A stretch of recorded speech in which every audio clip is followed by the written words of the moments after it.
uno de ustedes. Va a ser, pues, definitivamente un módulo muy interesante. Vamos a estar hablando sobre todo lo que es la teoría del conflicto. Soy la doctora Raquel Pérez Terrazas, doctora en Derecho Penal. Y pues definitivamente es para mí este privilegio, este gran honor, el estar compartiendo con Magister en este momento con ustedes. Voy a pedir el favor de su atención para mantener las cámaras abiertas, los micrófonos cerrados y en cualquier momento que ustedes quieran hacer alguna intervención, alguna pregunta, siéntanse en la libertad de abrir el micrófono para poder hacer la intervención. ¿De acuerdo? Muchísimas gracias por estar aquí presentes. Y para ello vamos a empezar con lo que es la teoría del conflicto y para ello, pues de pronto hacemos la clase de forma interactiva, hago preguntas, ustedes intervienen, hacemos lluvia de ideas y todo ello. Entonces, para ello, pues si vamos a empezar a hablar de los conflictos, ¿no? Quisiera yo saber, alguno de los presentes, pues, ¿qué entendemos como conflicto? ¿Qué entendemos por conflicto?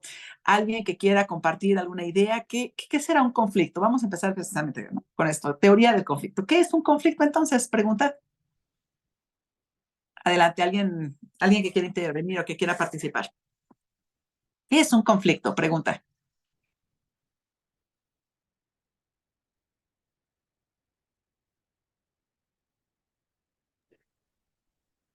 Maestra, sería la discrepancia de criterios entre dos o más personas. Correcto. Discrepancia entre dos o más criterios, exactamente. Involucra por lo menos dos personas o más, precisamente para que intervenga esta situación. Bien, fíjense bien. Cuando estamos hablando de un conflicto es todo aquel asunto del que se espera una solución. Un conflicto es todo aquel asunto del cual se espera una solución. Y cuando estamos buscando una solución, esta tiene varias características. Para empezar, debe ser la más favorable en la menor cantidad de movimientos posibles. Entonces, si estamos hablando de un conflicto, necesitamos evidentemente generar una solución. Y esta solución debe ser favorable en la menor cantidad de movimientos posible. Es una pregunta sobre objetos, sobre estructuras, que requiere dos elementos, tanto una explicación como una demostración. ¿De acuerdo? Entonces, hablar de un conflicto es una cuestión muy particular de tipo social, que de solucionarlo daría lugar a beneficios tanto sociales como una mayor productividad o una menor confrontación entre las partes afectadas. Cuando estamos hablando del conflicto, dentro de la teoría del conflicto, estamos hablando que para poder exponer y hacer las primeras propuestas para poderlo solucionar, se debe escuchar al interlocutor para poder obtener más información, para poder hacer más preguntas y entonces así poder darle claridad a cualquier duda. Cuando estamos hablando del conflicto, estamos hablando de una situación que esta atañe por lo menos a dos o más individuos. Y es exactamente así como nos manifestaba José Alfredo. En efecto, empieza a haber una contraposición, ¿de acuerdo? Entonces, hay una situación, dos o más individuos tienen una contraposición, entran en una confrontación, en una oposición, emprenden acciones mutuamente antagonistas con el objetivo de ¿qué? Neutralizar la situación, generar un daño o definitivamente eliminar a la contraparte. ¿De acuerdo? Entonces, si estamos hablando de un conflicto y de todo aquello que se espera una solución y esta hacerla en la menor cantidad de movimientos posibles, entonces, cuando estos individuos entran en contraposición, exactamente, ¿qué estará en contraposición? Pregunta. Habrá algo exactamente muy, muy importante. ¿Qué será?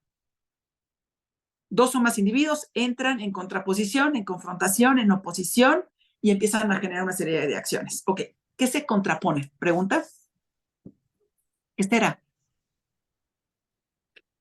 Intereses, exactamente. Exactamente. Intereses. Así es. Es la contraposición de intereses o la, y anótenlo, satisfacción de necesidades. ¿De acuerdo? Entonces, cuando alguien está en esta situación, ¿no? Con un alguien más, dos o más individuos, y entonces empiezan a contraponerse tanto los intereses como la satisfacción de las necesidades, entonces hay confrontación, hay oposición y empiezan acciones antagonistas totalmente y entonces se persigue un objetivo, ya sea neutralizar esta contraposición, dañar a exactamente al que contraviene a toda esta situación o eliminar precisamente toda esta cuestión que conlleva la parte rival, ¿de acuerdo? Entonces, para poder lograr la consecución de los objetivos que motivaron dicha confrontación, pues evidentemente hay que ver cuál es el origen, cuál es la gesta, cuál es exactamente esta génesis del conflicto, ¿de acuerdo? ¿Cuál será? Pregunta. Hay una génesis, exactamente, hay algo con lo que empieza el conflicto. ¿Cuál será?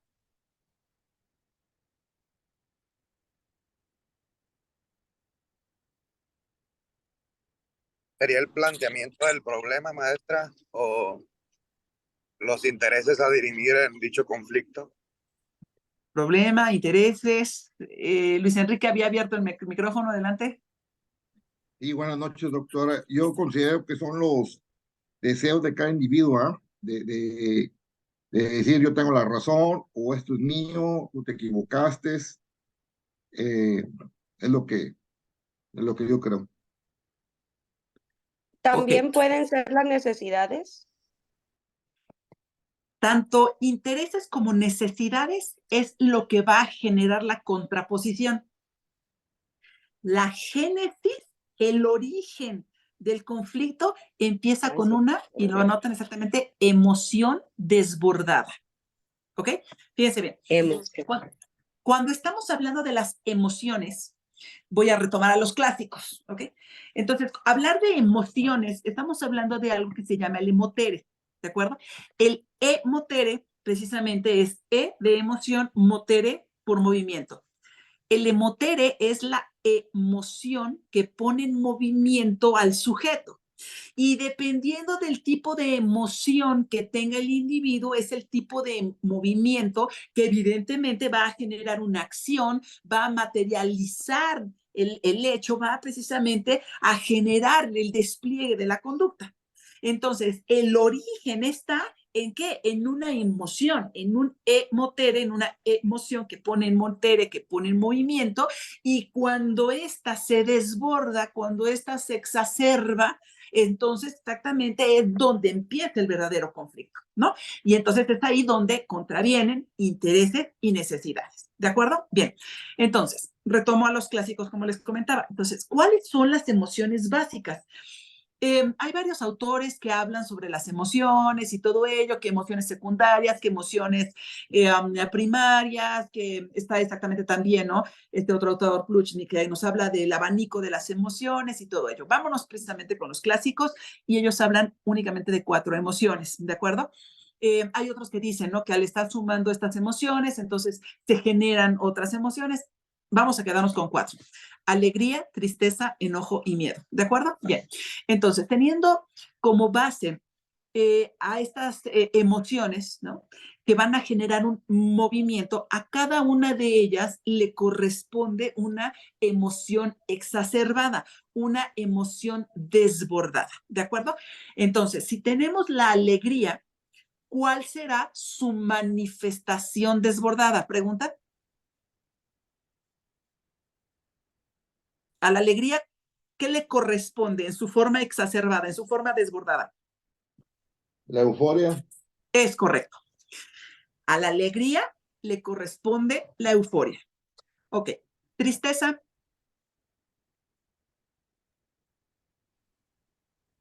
Depresión o melancolía. Depresión Depresión. o melancolía.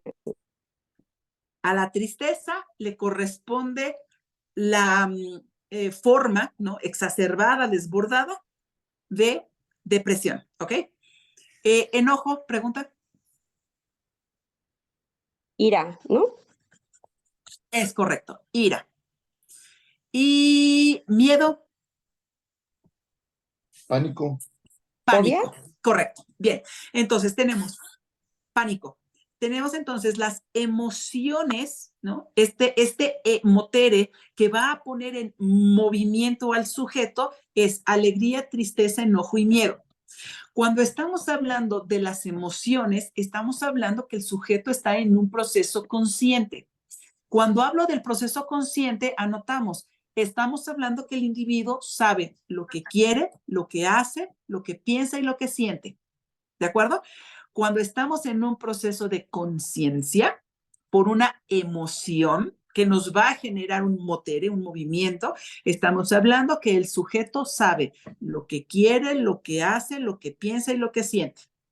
Hay una fina, delgada línea que se llama the borderline. The borderline es esta línea fronteriza, es esta línea límite entre la conciencia y el inconsciente de este movimiento que va a generar el sujeto como conducta que va a desplegar y va a materializar el hecho.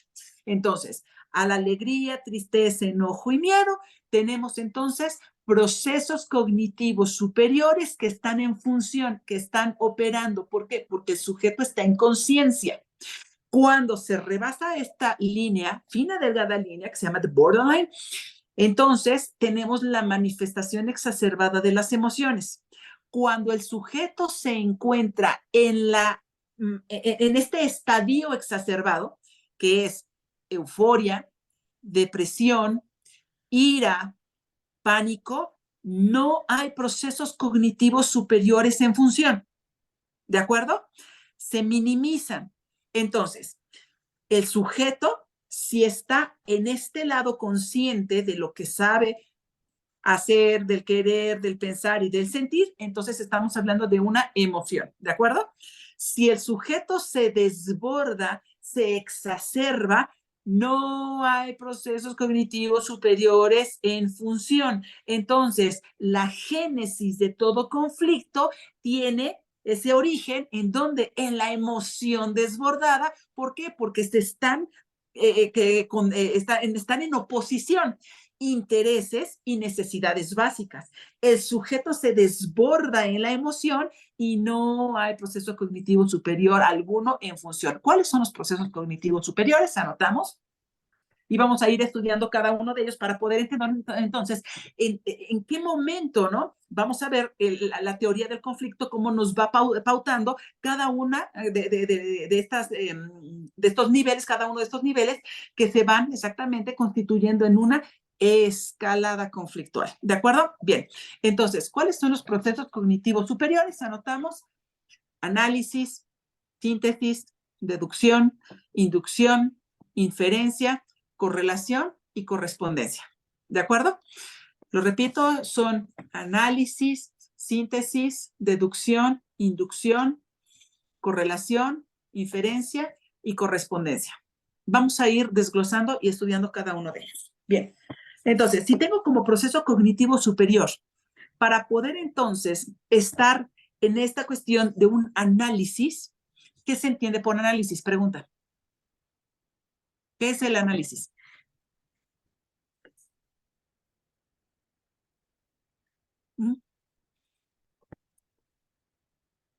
¿Ideas? Pues viene siendo el dictamen de algo que se analizó de una forma general o específica. Ok, Estudiar una situación, exactamente, Monse, ¿de qué forma? pues viendo nuestras necesidades y nuestros intereses, ¿no? O sea, esta situación la analizo dependiendo de mis perspectivas, mis intereses, mis necesidades. Ok, ¿alguien más? Y las Análisis. emociones. José Alfredo. Sí, bueno, es parecido con mi compañera, es el análisis o ver la situación a dirimir desde diferentes enfoques o de diferentes enfoques o perspectivas. ¿Ok? ¿Alguien más? Ok, fíjese bien. Cuando estamos hablando del análisis, el análisis es el estudio del todo en cada una de sus partes. ¿De acuerdo? Entonces, cuando vamos a analizar una situación, cuando nos vamos a dar a la tarea de analizar, es estudiar el todo en cada una de sus partes. Este todo lo vamos a dividir en unidades y vamos a estudiar cada una de ellas. Eso es analizar, ¿de acuerdo? El todo lo dividimos en partes para poder estudiar cada una de esas unidades, ¿de acuerdo? Bien. Síntesis. ¿Qué es la síntesis? Pregunta. Resumir o Es sacar los correcto. puntos como Un más resumen. importantes. El resumen. ¿De qué? De esos extractos, De todo. ¿no? De esas unidades que estamos estudiando, y entonces es lo más relevante de cada una de esas partes del todo. ¿Sí quedó claro? Análisis. El todo lo dividimos en unidades para estudiar cada una de ellas. Estamos analizando, ¿ok? Exactamente. Cuando estamos haciendo una síntesis de lo más importante de cada una de esas unidades, hacemos el resumen. ¿Ok? Ya llevamos 2 procesos cognitivos superiores. Análisis, síntesis. Vámonos con los procesos de deducción e inducción. Empiezo con deducción. ¿Qué es la deducción? Pregunta.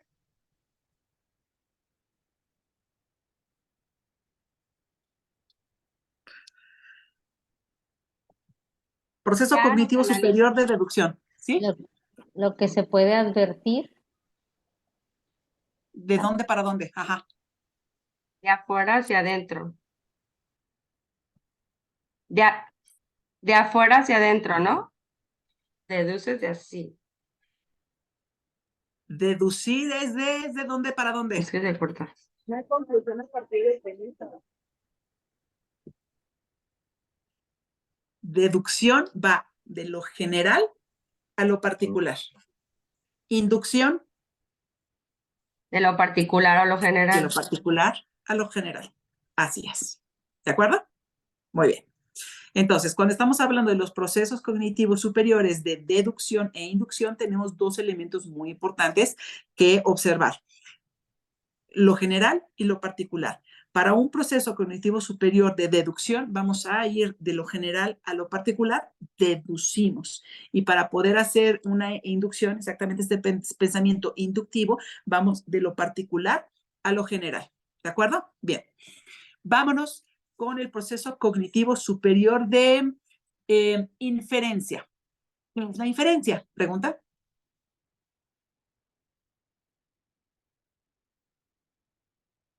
Hay que inferir.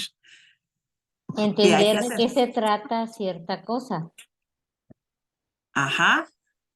de algún tema o algo, leer exactamente lo que, bueno, no exactamente lo que te están queriendo decir, sacar, extraer lo que te están pretendiendo decir, ¿no?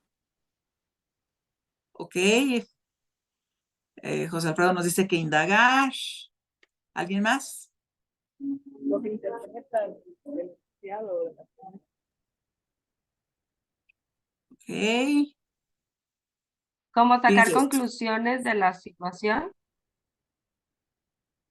fíjense bien. Si tengo el elemento A, el elemento B, se infiere que sigue La C. Sí, C. Si tengo el elemento A, B, C, se infiere que sigue D. ¿De acuerdo? Entonces, un proceso cognitivo superior de inferencia es con aquellos elementos que tengo, puedo saber exactamente cuál es el que sigue. Si tengo A, B, se infiere que sigue C.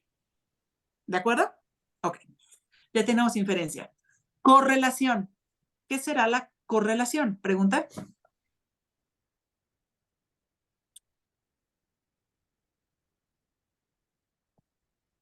La relación entre las cosas. entre las partes, ¿no? Relacionado con lo anterior, sí. Excelente. ¿Cuáles son esas cosas? ¿Cuáles son esos elementos? Pregunta. Correlación. Pues del estudio del todo con el particular o del particular con el todo, de ya sea de las necesidades o de los intereses o de las emociones. Ok. Fíjense bien. Correlación. Co significa que por lo menos tengo dos elementos.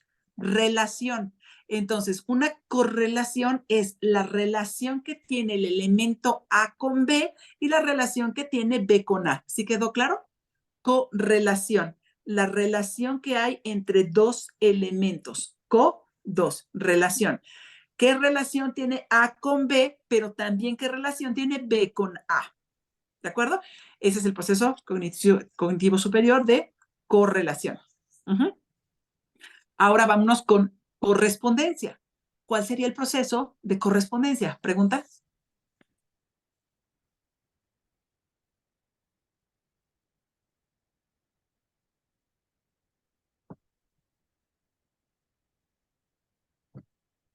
¿Ideas?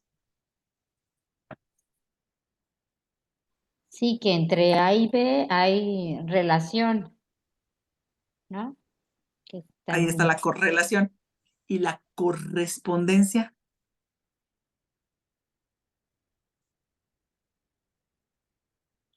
¿Ok?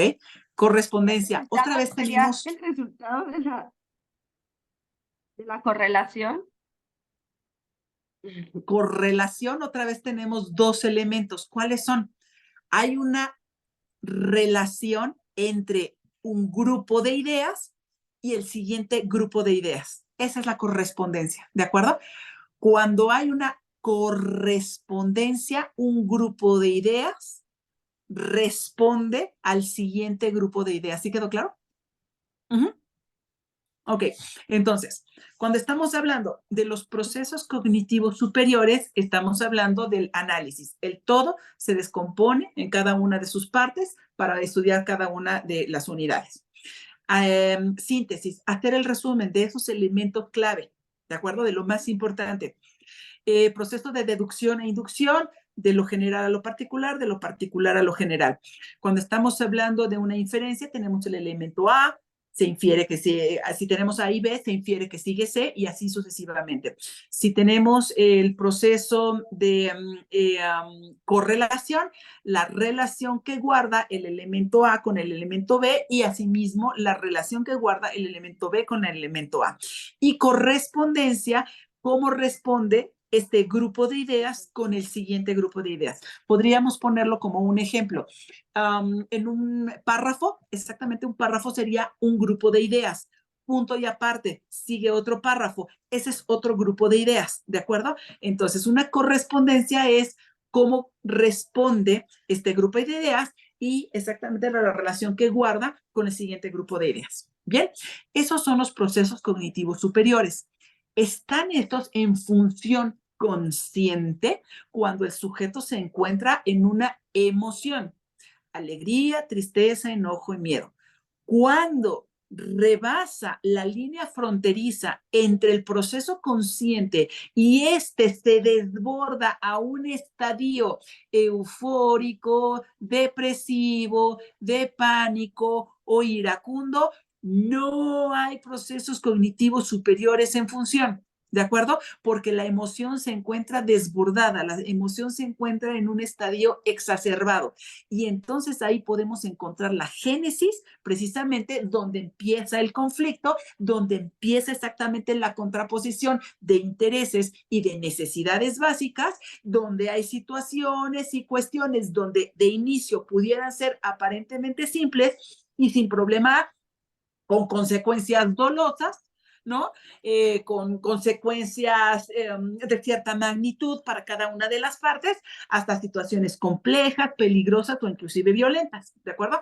Entonces, cuando estamos hablando de las emociones, estamos hablando de un emotere. La emoción ¿no? Que pone en motere de forma consciente porque el sujeto sabe lo que hace, piensa, quiere y siente, o definitivamente se encuentra en un estadio desbordado donde no hay procesos cognitivos superiores en función. Ejemplo de las damas aquí presentes. Pregunta.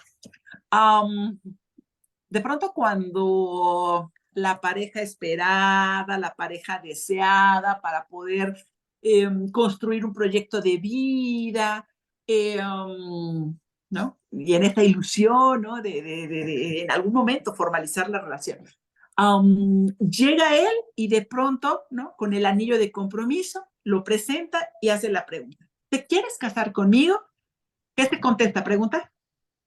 Las presenta. Pues sí, me Ay, quiero casar sí, contigo. súper emocionado. Ajá. ¿Cómo es eso, Angélica? ¿Cómo es un sí súper emocionado? ¿Cómo es eso? Sí. Efusivamente. Ajá, ajá. Entonces, entregan el anillo, ¿no? Oye, ¿te quieres casar conmigo? ¡Ah, sí! ¿No? Ok. La respuesta, ¿cómo fue? Es una respuesta en un estadio eufórico, Eufórico.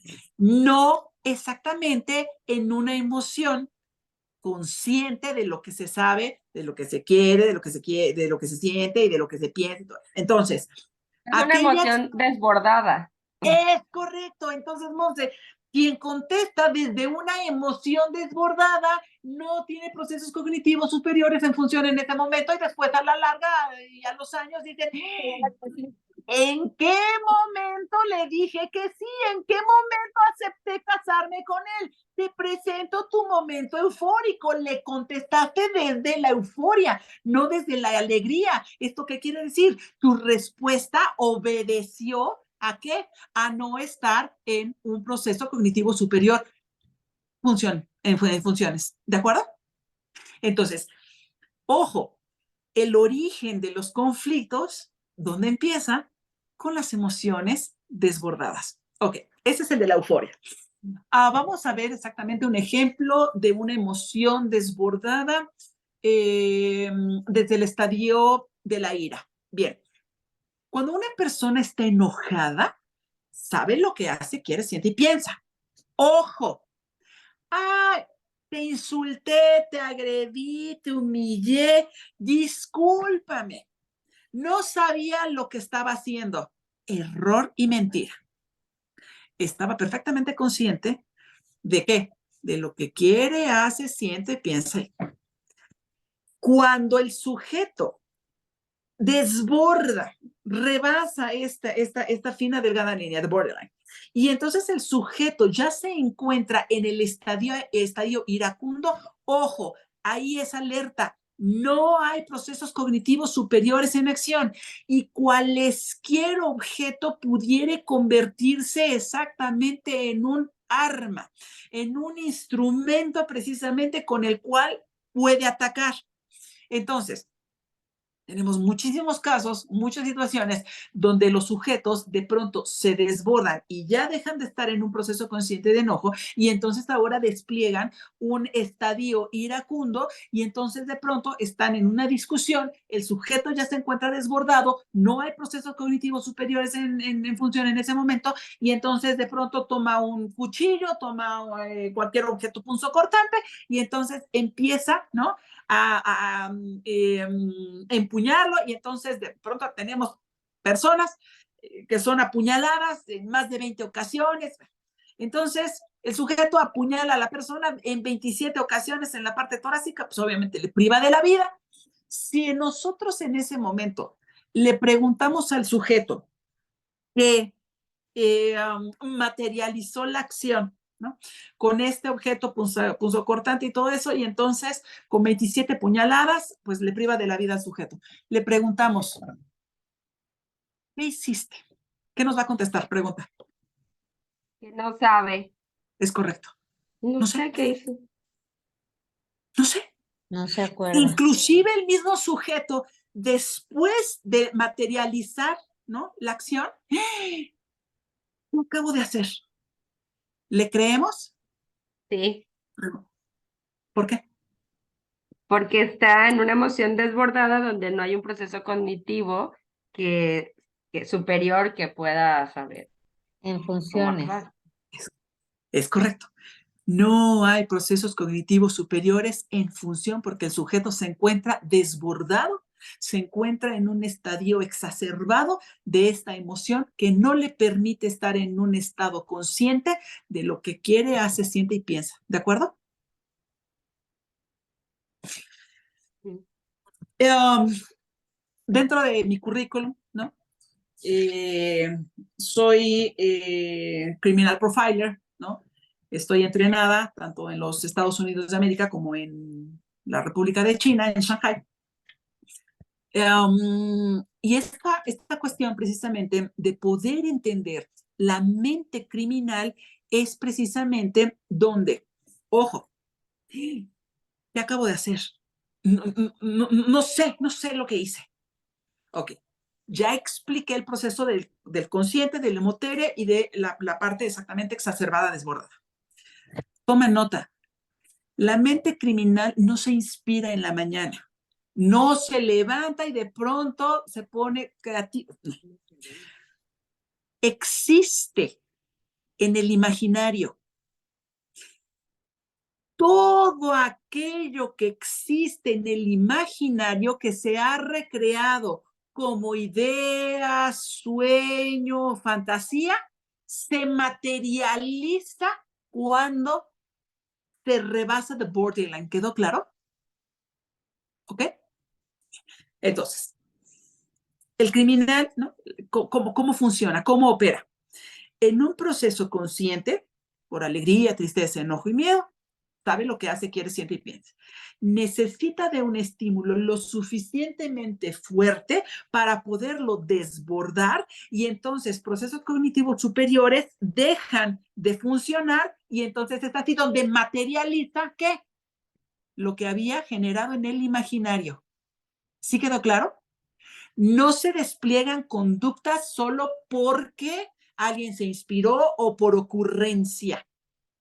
Existe aquí en el imaginario y esa salida de la materialización de la conducta en el hecho concreto se llama exactamente la salida por pulsión. ¿Sí queda claro? Por emoción se manifiesta el emotere.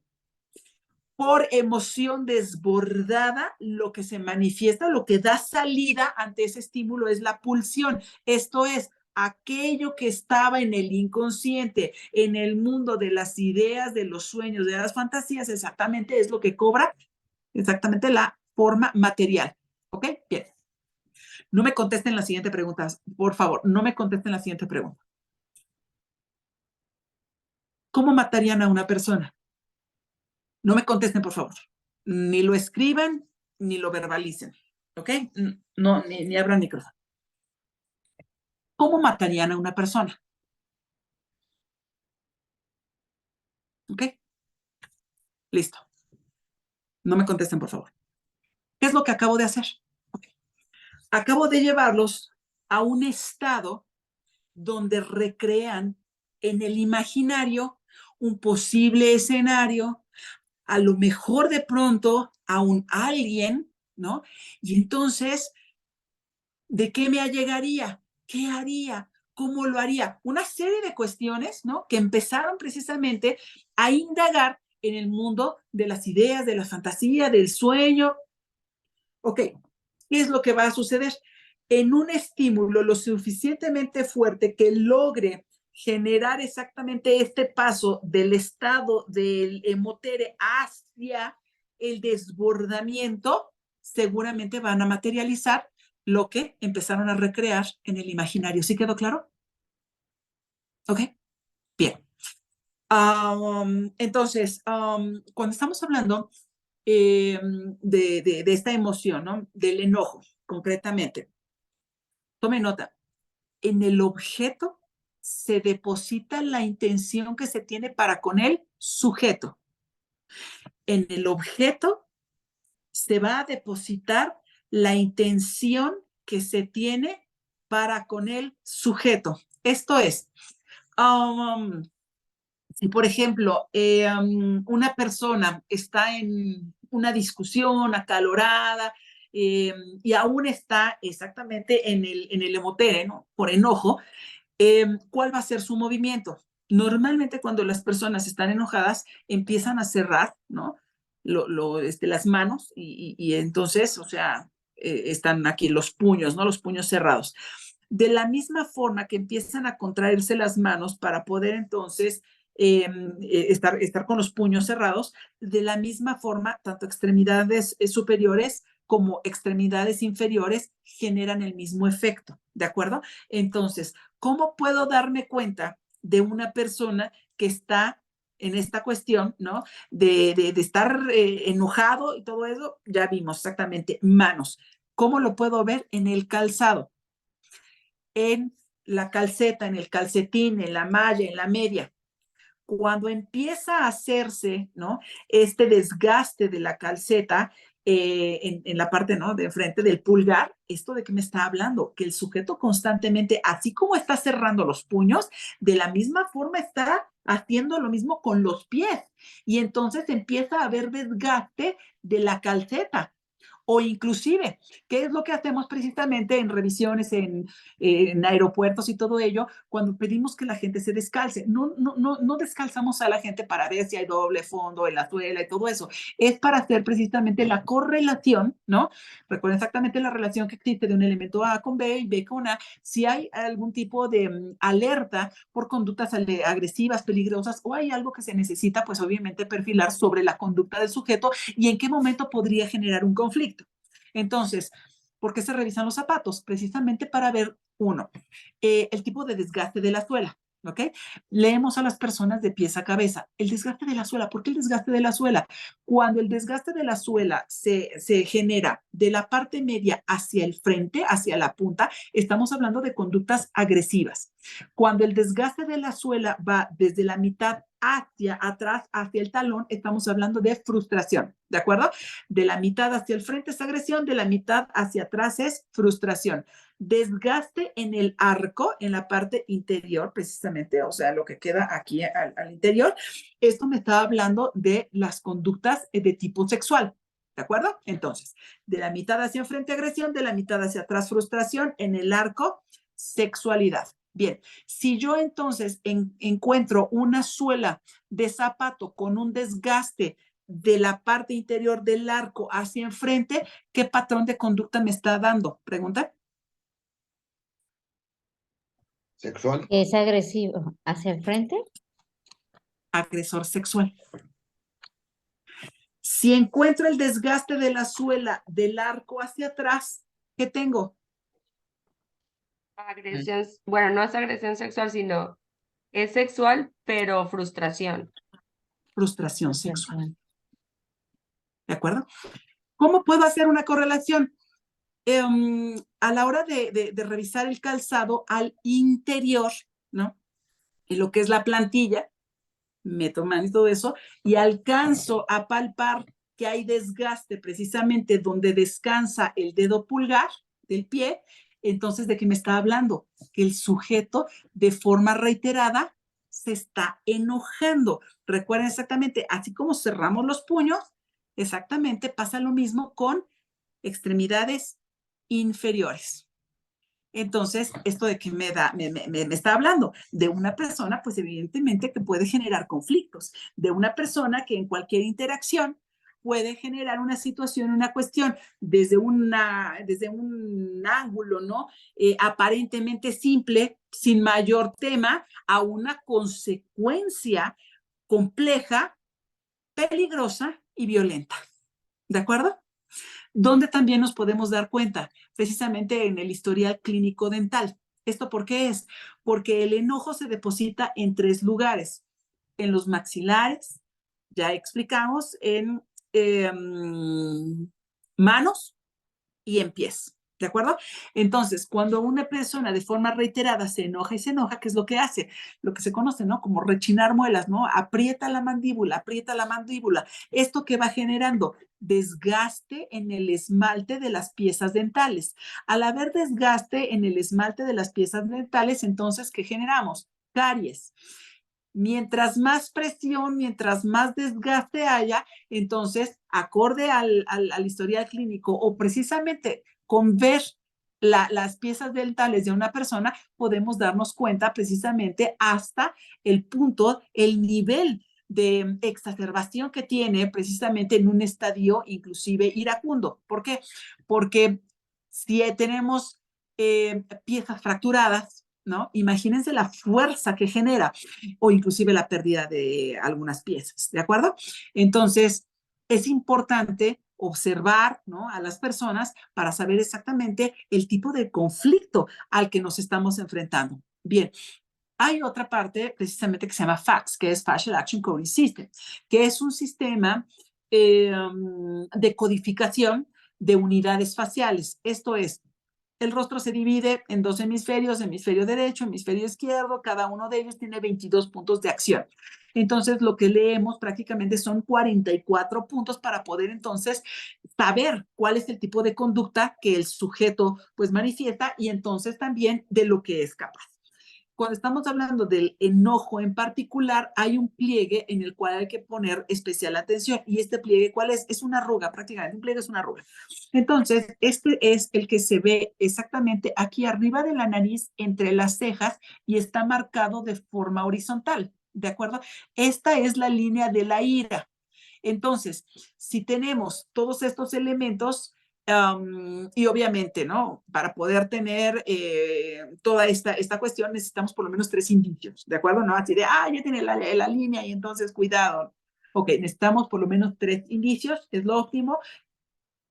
Muchísimo mejor si llegáramos a tener 5, ¿no? Entonces, las personas que tienen este pliegue, vuelvo a repetir, exactamente arriba de la nariz, entre las cejas, es una línea completamente horizontal. Entonces es una persona que constantemente se está enojando y entonces va a tender hacia donde, hacia un estadio iracundo. Y si entonces despliega estadios iracundos, estamos hablando de que normalmente suprime la función de los procesos cognitivos superiores y cualquier objeto pudiera convertirse en un arma. Entonces, ante una situación, ¿no? De mask, ¿no? Y entonces estamos exactamente viendo esta cuestión alternativa de solución, ¿no? Medios alternativos de solución a la controversia y el conflicto y todo. Y empezamos a ver estos pequeños elementos, sepamos exactamente a lo que nos estamos enfrentando, ¿de acuerdo? Porque puede convertirse en una situación compleja, en una situación peligrosa, en una situación violenta.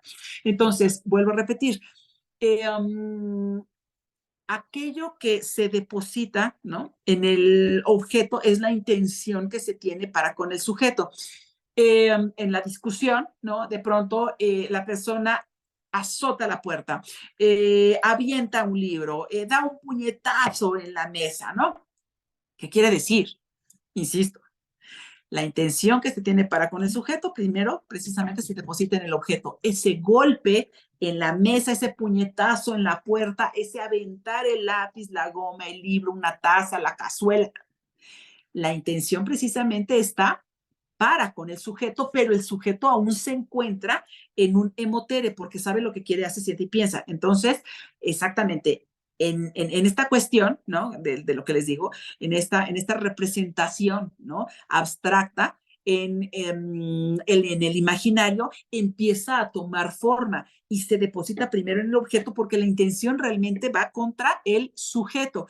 Cuando ya se desborda el sujeto, cuando ya la emoción está exacerbada, pues definitivamente ahora sí el imaginario se concreta y pues definitivamente el sujeto ahora sí se convierte pues definitivamente en la víctima. ¿De acuerdo?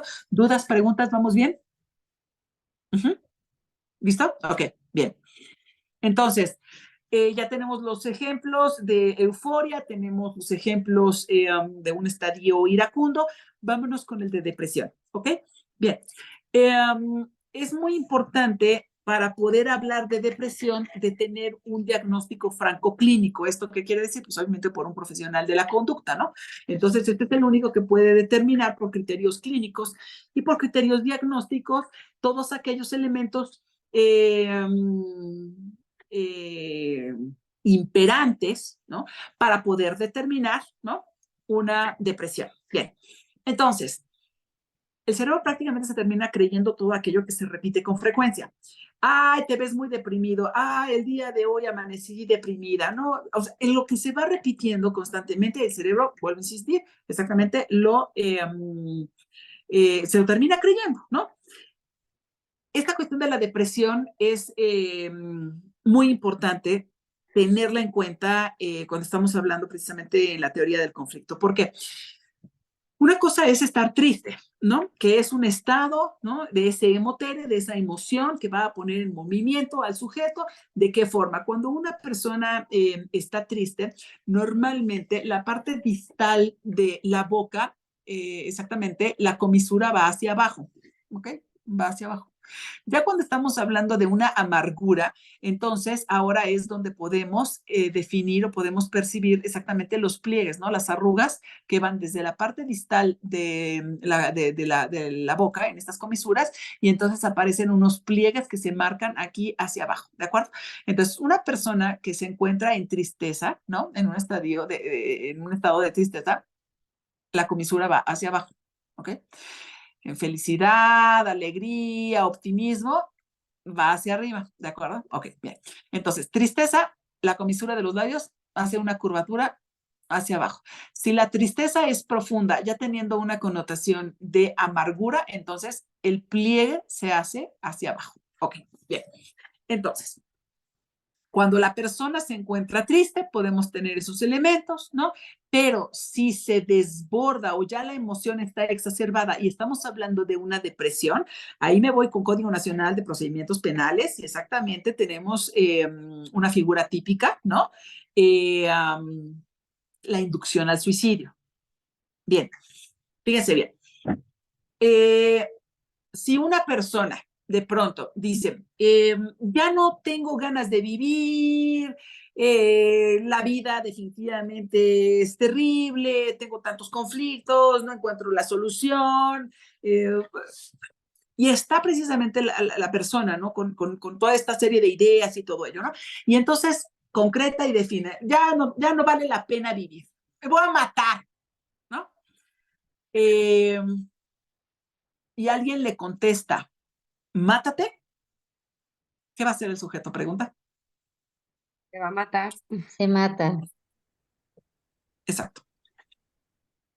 Voy a insistir, Código Nacional de Procedimientos Penales, ahí tenemos, ¿no? la figura precisamente de inducción al suicidio. Ojo, porque si una persona está en este estadio depresivo y podemos acreditar esta cuestión de depresión por criterios francos clínicos, por criterios diagnósticos por DSM-5, por criterios clínicos por CIE-11, ¿esto qué quiere decir? La persona está o se encuentra en esta parte vulnerable donde ya no encuentra un sentido para la vida y entonces toma la decisión o verbaliza, ¿no? Ya no quiero vivir, definitivamente, o sea, me quiero matar. Y alguien le contesta, mátate, se va a matar. ¿Qué pasa si el mismo sujeto está en esa misma situación? Ya no vale la pena nada, no tiene ningún sentido la vida, me quiero matar. Y alguien le dice, no te mates. ¿Qué pasa? ¿Qué hace? Pues no se mata porque Lo lo que mismo. quiere es que lo induzcan a que, o sea, ¿mm? ¿Se mata o no se mata? También porque es en sentido contrario la respuesta. Exacto. Ojo, ojo. Si el sujeto está en una emoción desbordada por tristeza, que esta se llama depresión, y tenemos criterios diagnósticos y criterios clínicos que así amoldan, ¿no? En el encuadre de una depresión, entonces, ojo, no hay procesos cognitivos superiores en función. Si el sujeto dice, la vida ya no tiene sentido, me voy a matar, y alguien le dice, mátate, se mata. Si el sujeto dice, llego a la determinación, ya no tiene sentido, ya, o sea, me quiero morir, y alguien le dice, no te mates, también se mata. ¿Por qué? La psique funciona en positivo. La psique funciona en positivo. ¿Esto qué quiere decir? cualesquier elemento negativo, y esto es teoría de la comunicación, por máximas de la comunicación, cualquier elemento negativo tiene mayor impacto sobre cualesquier de los elementos positivos. Esto es, un elemento negativo tiene la capacidad de suprimir el efecto positivo de los 10 elementos que le anteceden. ¿Quedó claro? Un elemento negativo tiene la capacidad, la fuerza, el impacto, ¿no? Para poder anular lo positivo que le precede. La psique funciona en positivo. Cualquier elemento negativo va a anular lo que le antecede de forma positiva. Ejemplo. Tenemos un sillón, ¿no? Tenemos un sillón y tenemos a una menor, ¿no? 2 años. Y entonces la menor se encuentra brinco y brinco y brinco y brinco y brinco y brinco en la orilla del sillón. Y está brinco y brinco y brinco en la orilla del sillón. ¿Qué es lo que la mamá le dice? Pregunta. Te vas a caer. Ojalá. Antes de eso, ¿qué dice? Te vas a matar. Antes de eso, ¿qué dice? Que no brinque, porque puede tener un accidente. No brinques en el sillón porque te vas a caer, ¿cierto?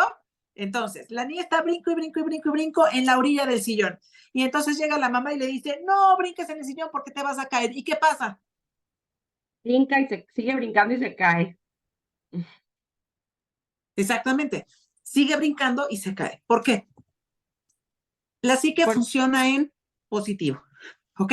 Y cualquier elemento negativo tiene mayor fuerza o mayor impacto que los positivos que le anteceden. Entonces, no brinques en el sillón. ¿Cómo llega el mensaje? En positivo. Así que funciona en positivo.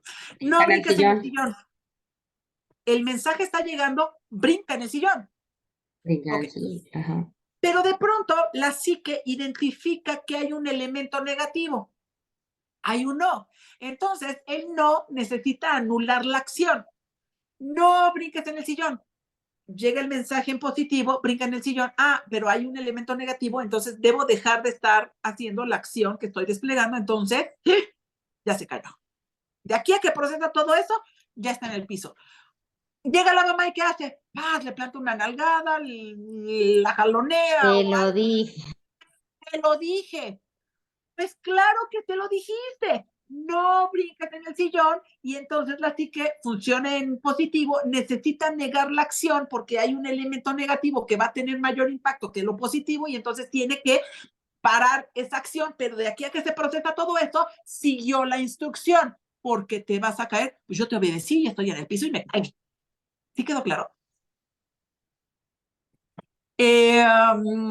Otro ejemplo, José Alfredo, ¿qué pasaría si de pronto la persona, en una cuestión hipotética, ¿qué pasaría si la persona con la que usted está saliendo, está conviviendo, está frecuentando y todo ello, de pronto ella le dice, José Alfredo, yo quiero que esta relación, pues obviamente vaya a algo más formal. Oficialicemos nuestra relación. José Alfredo, ¿qué contesta?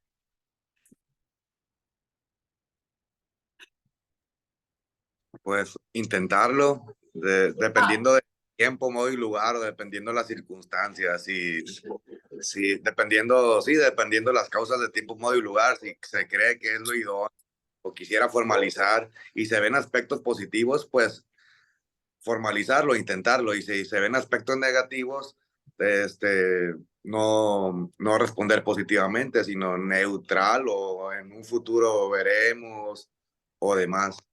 A eso voy. Excelente, excelente. Gracias, José. Ay, José. Pues definitivamente yo quiero ya oficializar la relación. Pues vamos a casarnos. José Alfredo, ¿qué dice? Espérame tantito, ¿no? Espérame tantito. Y todo el argumento que seguramente igual no lo va a manifestar, no lo va a verbalizar, pero sí lo está procesando. O sea, tenemos ahí casi un no. Ok, bien. Ojo, la psique funciona en positivo. Fíjense, este va de regalo, Monse, Angélica, tomen nota, ¿no? Fíjense. Vemos exactamente el resultado o el tipo de respuesta al que nos enfrentamos en una situación similar. Fíjense bien. Fíjate que disfruté mucho la vez que salimos juntos y que caminamos por el parque. Inclusive, digo, la plática fue muy interesante y me encanta hablar contigo. Inclusive también el detalle de la flor, me encantó la flor. Gracias por la flor y por los chocolates también que me regalaste. Pero te voy a pedir un favor. No te enamores de mí. ¿Ok? Ojo. ¿Se dieron cuenta? Bien. Gracias por el chocolate, la flor, la plática, el paseo, pero no te enamores de mí. ¿Qué es lo que estoy haciendo? La psique funciona en positivo. ¿A dónde me llevo al sujeto? Ay, A que se enamore. a que se enamore. A que exactamente en este imaginario empiece con la idea de lo que significaría estar enamorado de mí para después negarlo, pero yo ya lo llevé exactamente a la recreación, precisamente, de qué sería o qué se sentiría estar enamorado de mí, para que después lo niegue. Pero finalmente yo ya me lo llevé a ese escenario y va a tener que negarlo, y entonces a la hora de llevarlo para allá, finalmente gano el que seguramente se va a enamorar de mí. ¿Sí quedó claro?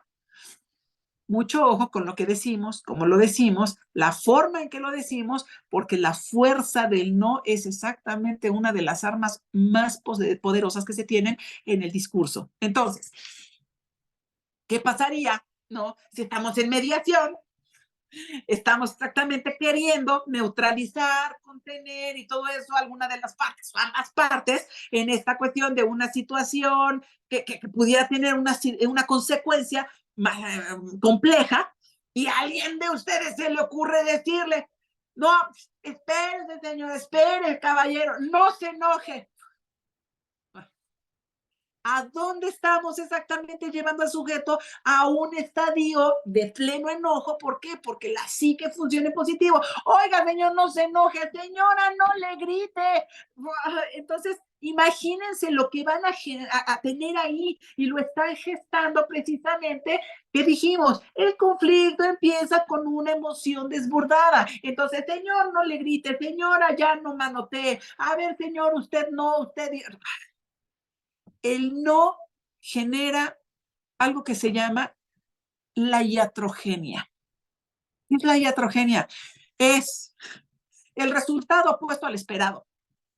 ¿De acuerdo? Entonces, un resultado iatrogénico es exactamente lo opuesto de lo que esperábamos. Pero ¿por qué entonces no resultó esa reunión de conciliación? ¿Por qué no resultó exactamente esta cuestión de poder mediar, ¿no? A las partes y llegar precisamente a un acuerdo común y todo eso? Señores, ¿en qué momento y cuántas veces utilizaron el no? Generando una iatrogenia. Exactamente el resultado opuesto al esperado. ¿Por qué? Porque la psique funciona en positivo y están llevando a los sujetos a un estadio completamente diverso al que se espera de ellos. ¿Ok? Círculo de la violencia. ¿Cómo empieza el círculo de la violencia? Pregunta, ¿con qué empieza el círculo de la violencia? Pregunta. Con una agresión ¿De qué tipo? emocional o... Es que la violencia puede ser emocional o física, ¿no? O sea, no nomás puede ser Y física. ahora exactamente está la nueva figura, ya exactamente, ya también Psicológica. vicaria, violencia vicaria. Ah, la Violencia vicaria. vicaria. ¿Ok? Bien. ¿Con qué empieza exactamente? O sea, esta cuestión, ¿no? El círculo de la violencia, ¿con qué empieza? Por ejemplo, Pues, los padres que violentan a sus hijos, después los hijos van a hacer lo mismo, ¿no? Es un círculo. Exactamente en la vicaria, por observación y por imitación. El círculo el de la círculo de violencia la empieza violencia, con la parte oral, ¿no?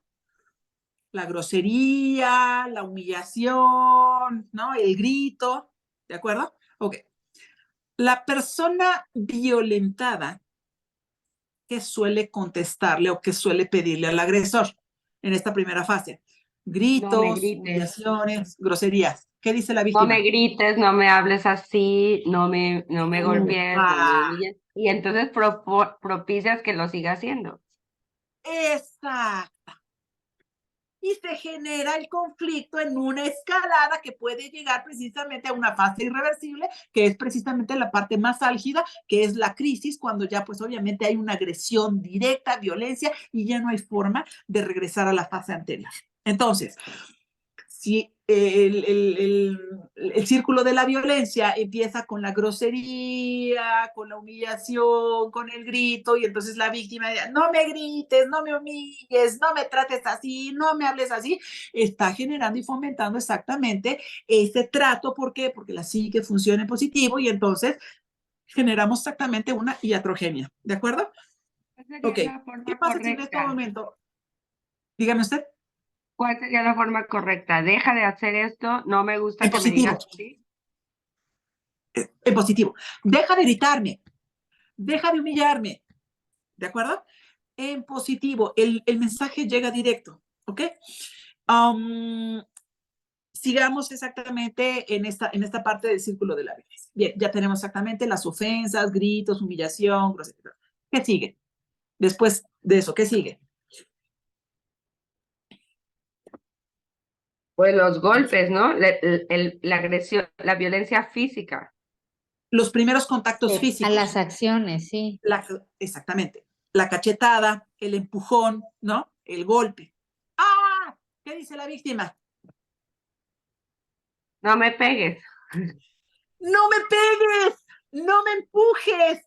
Exactamente, estamos generando iatrogenias. Entonces, la víctima, al decir no me pegues, no me empujes, estamos generando exactamente como la niña, ¿no? Del sillón, ¿no?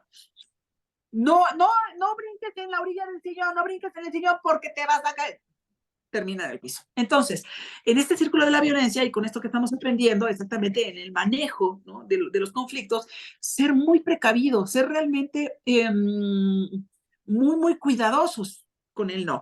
Entonces, y aquí a la mexicana, pégame, pero no me dejes. Ay, señoritas, por favor, golpeadas y dejadas. ¿Por qué? No, pégame, pero no me dejes. Están dando la instrucción. Sigue golpeándome, pero no me dejes. La instrucción es exactamente al contrario. Entonces, golpeada y dejada, ¿no? Tantas ocasiones que se escucha eso, ¿no? Después de ahí, las agresiones son tan fuertes físicamente, emocionalmente, de forma vicaria y económica. Ok. ¿Qué termina pidiendo la víctima en este momento? ¿Qué termina pidiendo ya cuando realmente es álgido el nivel de crisis en el que se está en el conflicto? ¿Qué dice la víctima? Pregunta. Pues mátame o prefiero morir que seguir viviendo esto, ¿no? Concedido. Concedido.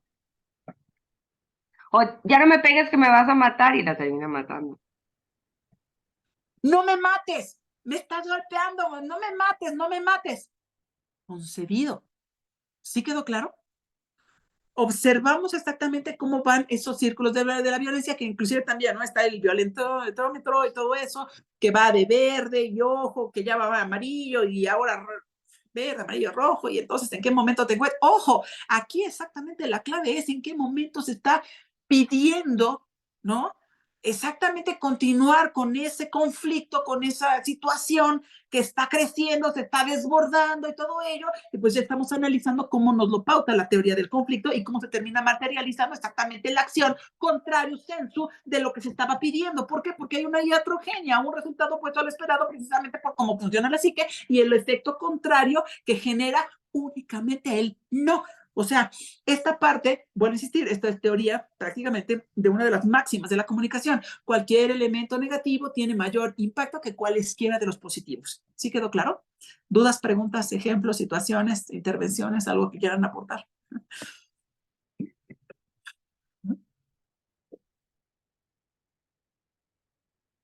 Ok, entonces, quedamos claros en las emociones, ¿no? alegría, tristeza, enojo y miedo, y sus manifestaciones desbordadas, ¿no? Rebasando this borderline, esta línea fronteriza entre el consciente de lo que se hace, quiere, sabe y piensa, y definitivamente cuando no hay procesos cognitivos superiores funcionan. Ok, bien. Vámonos con el miedo. Ok, el miedo, en su forma, en su estadio desbordado, se llama pánico. Ok. Cuando una persona entra en pánico, vuelvo a insistir, no hay procesos cognitivos superiores en función. Cuando la persona entra en pánico, pues obviamente ya estamos hablando de una crisis y esta precisamente interviene en el sistema nervioso central. ¿Cómo funciona? Cuando una persona tiene miedo, el sistema nervioso central inmediatamente detona adrenalina. ¿De acuerdo? La adrenalina es un neurotransmisor que se libera como anestesia natural en el cuerpo. ¿Ok? ¿Para qué? Para poder soportar la mayor cantidad de dolor posible ante un riesgo inminente de lesión, de alguna situación definitivamente de la que haya que estar alerta o inclusive nos pueda privar de la vida. ¿Ok? Esa es la función prácticamente del sistema nervioso central al estar liberando la adrenalina como esta anestesia natural para poder soportar la mayor cantidad de dolor posible. ¿De acuerdo? Bien. Cuando una persona tiene mucho miedo, ¿no?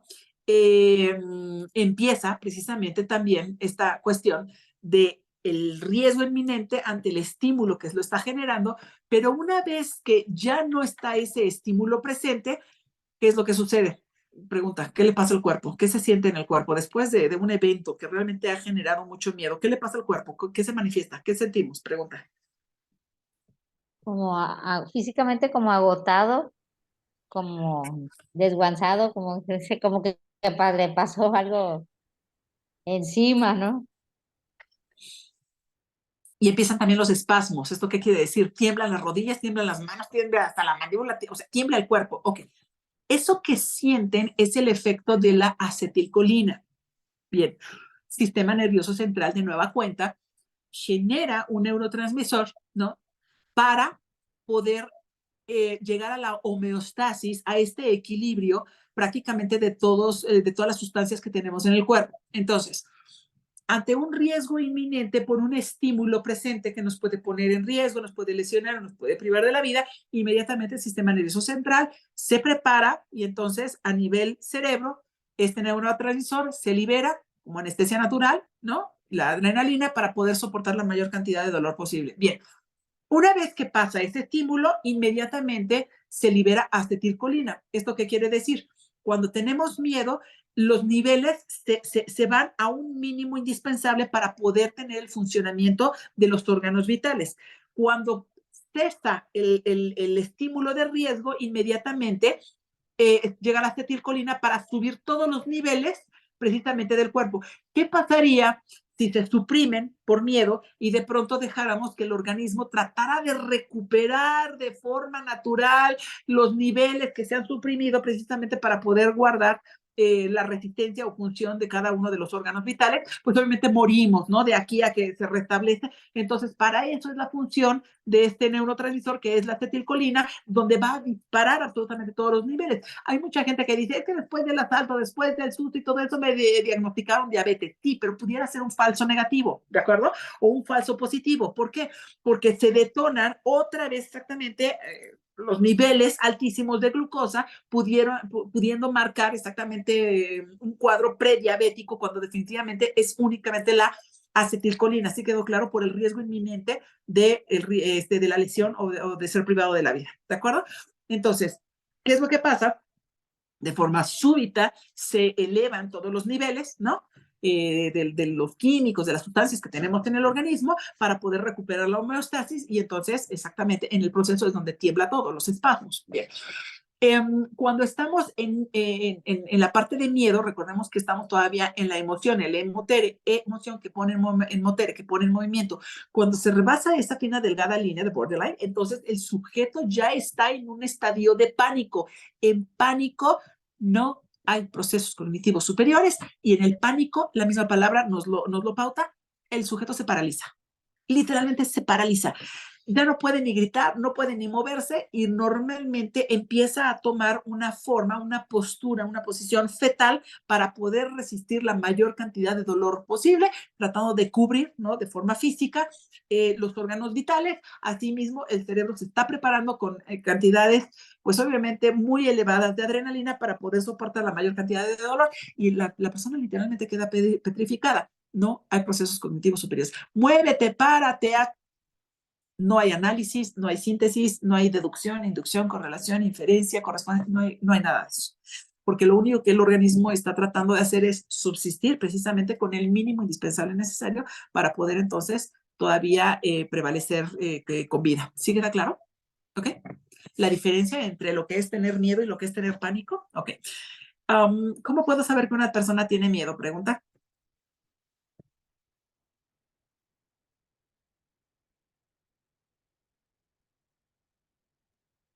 Físicamente se ve ansiosa, así como a la expectativa de que algo le va a pasar. O suda o tiene así como expresiones de movimiento en el cuerpo. ¿Qué más? ¿Cómo puedo saber que esa persona tiene miedo? Mueve mucho los pies. Tiembla, ¿no? Se Normalmente Ok. el toca las miedo manos, tiembla. O la como cara se ansioso, toca y así. pálido, sí. Se frota las manos, ya sé, también eso es muy así de ay, O suda. o sea, ¿no? Fíjense bien. Recordemos que en el enojo, ¿dónde nos podemos dar cuenta? En extremidades superiores y en extremidades inferiores. ¿Cómo? Retrayendo. ¿De acuerdo? En el enojo se retrae. Con el miedo, ¿qué creen? Se enfría. Se van a enfriar las manos y se van a enfriar los pies. ¿Cómo puedo saber que alguien tiene miedo? Le doy la mano, lo saludo y puedo saber exactamente que esta persona tiene miedo porque entonces ahí hay un estímulo que le está generando, ¿qué? Miedo. Le está generando, evidentemente, empezar, ¿no? Esta cuestión de un posible riesgo, una posible lesión o definitivamente poder ser privado de la vida. Cuando estamos en mediación y todo ello, saludemos a la gente, démosle la mano. Y si alcanzamos a percibir que esa mano está fría, ojo, empiecen a observar quién o qué pudiera ser el estímulo que está generando y está detonando el miedo. ¿Por qué se enfrían las manos y también los pies? Digo, no vamos a decirle descálcese, por favor, para ver entonces también la temperatura de su pie. Seguramente también va a estar frío, ¿ok? ¿Por qué se enfrían entonces las manos y los pies? Porque el cuerpo inmediatamente se va a preparar donde la irrigación sanguínea se va a concentrar en la parte torácica y en los muslos. ¿Por qué? Porque está listo el cuerpo para emprender la huida, para poder correr y para poder entonces alejarse lo más rápido que se pueda de ese estímulo que está generando exactamente el miedo. ¿Sí quedó claro?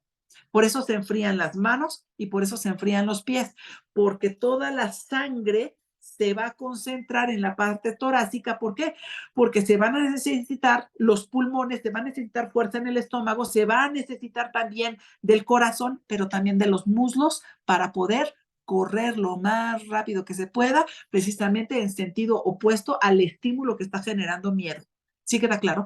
Entonces, si estamos en una mediación y de pronto igual, ¿no? Hay menores involucrados, está la señora, está el señor, o cualquier tipo de situación de conflicto de la cual se espere a una solución, por favor, empiecen a ver estos elementos, ¿no? De quién está generando el miedo, ¿no? Y por qué hay un estímulo presente, ¿de acuerdo? Entonces, observen, observen, observen. Bien. Eh, Listo, agotamos todo esto de las emociones básicas, alegría, tristeza, enojo y miedo en sus estadios exacerbados, que son exactamente estos puntos, ¿no? Nodales, donde se gesta el conflicto en su modalidad de euforia, de ira, de pánico, depresión, ¿no? y exactamente las consecuencias que tenemos. ¿Por qué? Porque de esto que esté recreado en el imaginario es precisamente cuando en este estadio cobra, ¿no?, la forma material. ¿Quedó claro? ¿Dudas, preguntas? Sí, José Alfredo. Maestra, en algunas mediaciones ha evidenciado que el miedo, algunos de los usuarios o participantes en las mediaciones lo manifiestan con una postura como desafiante, incluso hasta en lugar de encorvado, como sacando el pecho o hacia adelante. Eso también sería sinónimo de miedo, porque a su vez con las manos frías sería sinónimo de miedo en la postura en lugar de encorvada hacia adelante y demás. Interesante intervención. Tomen nota todos, por favor. Tomen nota. El individuo se divide en 4 niveles: racional, emocional, orgánico, genitourinario. Repito, los individuos se dividen en 4 niveles: racional, emocional, orgánico, genitourinario. Dependiendo el nivel que sea el que manden hacia el frente, es la intención que tiene el sujeto. Esto es, si una persona quiere convencerlos de algo, exactamente, ¿qué parte va hacia enfrente? La parte racional. ¿De acuerdo? Si una persona lo que hace hacia el frente es el pecho, exactamente, ¿qué está imperando? La emoción. Si una persona exactamente está con esta cuestión orgánica y todo ello, es exactamente lo que mueve. Y si tiene una connotación de índole sexual, es precisamente la parte que va exactamente a mandar hacia el frente. ¿Ok? Entonces, una persona, ¿no?, que quiere convencer, cabeza hacia enfrente. Una persona que definitivamente está desafiando desde las emociones, ¿qué? Exactamente, esta es la parte que manda hacia enfrente. Y cualquier estímulo que sea lo suficientemente fuerte, que tenga ese impacto y que genere una onda expansiva, el sujeto se puede desbordar en cualquier momento. ¿De acuerdo? Ojo ahí. Entonces, impera la parte racional, impera la parte emocional, está imperando la parte orgánica o definitivamente la genitourinaria. ¿De acuerdo? Ojo con eso. El cuerpo habla más que lo que las palabras pueden decir. Todo aquello que decimos, todo aquello que se verbaliza, todo aquello que decimos es únicamente el 20% de información que tenemos. De ese 20%, el 38% nos lo da el tono de voz. De aquello que el sujeto está gesticulando, está hablando, está diciendo con el cuerpo, eso nos da el 80% de la información. Y de ese 80%, el 93% lo podemos encontrar en el rostro. ¿De acuerdo? Entonces, cuando estamos hablando de la comunicación, tanto verbal como no verbal, estamos hablando precisamente de un 80-20, ¿ok? El 20% de lo que decimos, el 80% de lo que no decimos. De ese 20 está en el tono de la voz y del 80% está en el rostro. Ok, aquí tenemos, a ver, segundo. Aquí tenemos lenguaje verbal, ¿no? Y lenguaje no verbal.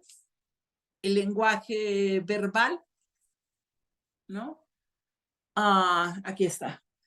Lenguaje verbal nos da el 20% de información, del cual el 38% se encuentra en el tono de voz. El lenguaje no verbal es el 80% que tengo de la información, del cual el 93% se encuentra en el rostro. ¿Ok?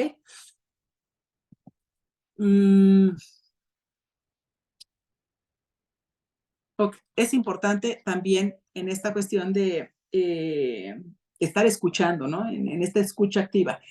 Lo que nos están diciendo cada una de las partes y todo eso, estar observando cómo se mueven, cómo gesticulan y todo ello. Fíjense bien, ahorita les enseño esta parte, ¿no? De la desviación de la mirada, ¿de acuerdo? Fíjense bien, tomen nota. Ok, es con respecto al sujeto. es con respecto al sujeto que estoy viendo, ¿ok? Entonces es la derecha del sujeto y la izquierda del sujeto, ¿ok? Bien. No, no mi derecha, no mi izquierda. Yo que exactamente estoy pautando, ¿no? Toda esta parte que está manifestando el sujeto. No mi derecha ni mi izquierda. La derecha del sujeto, la izquierda del sujeto. Bien. Ok, el desvío de la mirada. Fíjense bien. Cuando estamos haciendo preguntas, cuando estamos escuchando a los sujetos, la mirada normalmente se desvía precisamente ya sea hacia la derecha o hacia la izquierda, ¿ok? Esta es mi derecha, esta es mi izquierda, ¿ok? Cuando la mirada se desvía hacia la derecha y hacia arriba, estamos exactamente en el campo de la imaginación, ¿de acuerdo? El sujeto exactamente está visualizando hacia el futuro, proyecta, ¿de acuerdo? Imagina, visualiza. Es el campo de la imaginación. Cuando el desvío de la mirada va hacia la izquierda y hacia arriba, ese es el campo de los recuerdos. ¿Ok? Lo que sucedió, lo que hizo, lo que ya pasó, lo que se encuentra precisamente atrás, en pasado. ¿Ok? Ese es el campo de los recuerdos. Mirada hacia arriba y a la derecha, imaginación.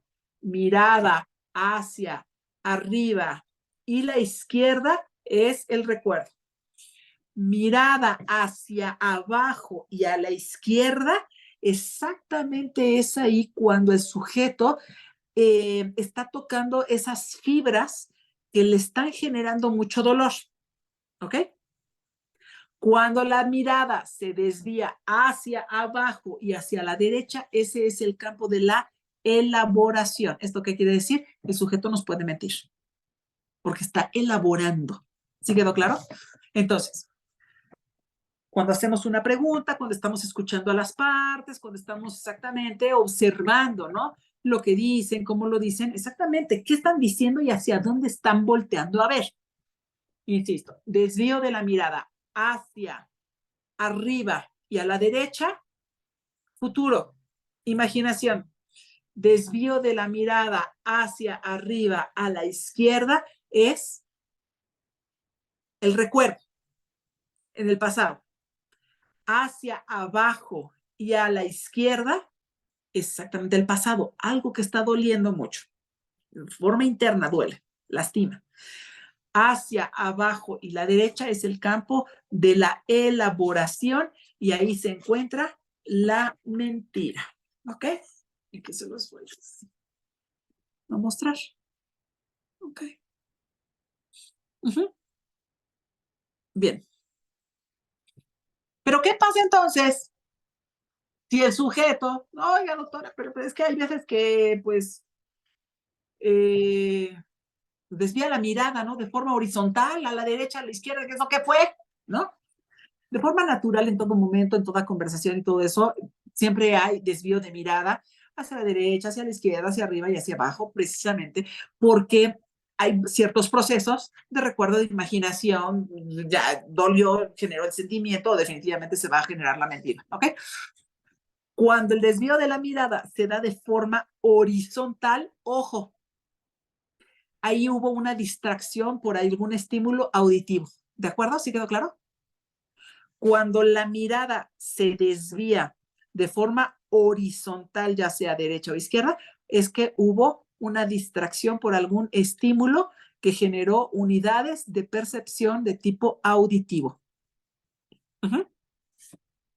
Ok.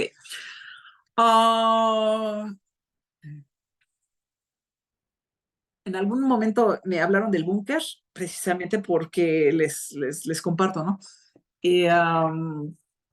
Por abuso sexual. Una actriz, ¿no?